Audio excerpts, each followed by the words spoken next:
நீத்துவுக்கு congratulations சொல்கிறாங்க ஸ்ருதி. நீத்து, நான் கேபில் தான் வந்தேன், உங்களோட பைக்கில் நம்ம ரெஸ்டாரண்ட் போகலாமான்னு கேட்குறாங்க ரவிக்கிட்ட.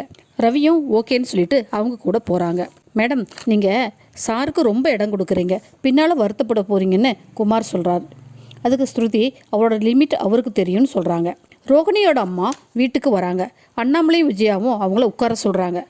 முத்து, மீனா, ரோஹிணி, மனோஜ், ரவி, ஸ்ருதி எல்லாரும் அங்கே வராங்க. அந்த அம்மா கிட்ட பேசுகிறாங்க. முத்து, ஏம்மா உங்கள் பொண்ணு நல்லா இருக்காங்களா, எப்போ ஊருக்கு வர போகிறாங்கன்னு கேட்க லக்ஷ்மி அம்மா அழ ஆரம்பிக்கிறாங்க.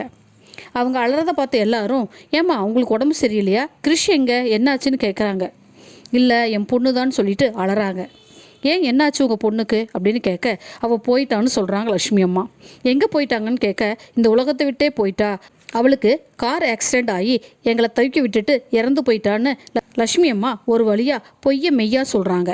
மீனா மனசுக்குள்ளே நல்லா தான் நடிக்கிறாங்கன்னு நினைக்கிறாங்க. நீங்கள் போய் அவங்க முகத்தையாவது பார்த்துருக்கலாமில்லன்னு ஸ்ருதி கேட்க, முகமும் உடம்பும் ரொம்ப செதஞ்சு போனதுனால அவளோட ஃப்ரெண்ட்ஸ் எல்லாம் சேர்ந்து காரியம் பண்ணி முடிச்சிட்டாங்கன்னு அழறாங்க. சரிம்மா, கிறிஸ் எங்கன்னு முத்து கேட்க, கீழே தான் இருக்கான் அப்படின்னு சொல்லிட்டு லக்ஷ்மி அம்மா சொல்கிறாங்க. அண்ணாமலை முத்துவை போய் கிறிஷை கூட்டிகிட்டு வர சொல்கிறாங்க.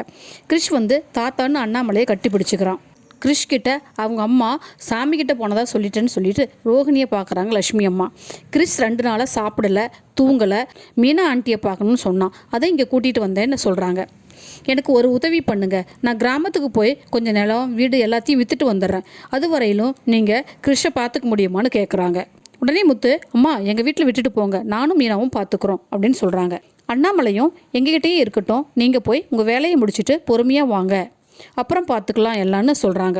அதெல்லாம் முடியாது, இந்த பையனையும் நீங்கள் கூட்டிகிட்டு போங்க, எங்கள் வீட்டில் வேண்டான்னு மனோஜும் விஜயாவும் சொல்கிறாங்க.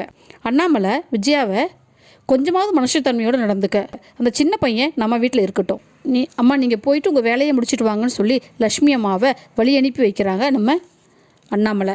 முத்து கிறிஸை கூட்டிகிட்டு உள்ளே போய் சாப்பிட கொடுக்குறாங்க.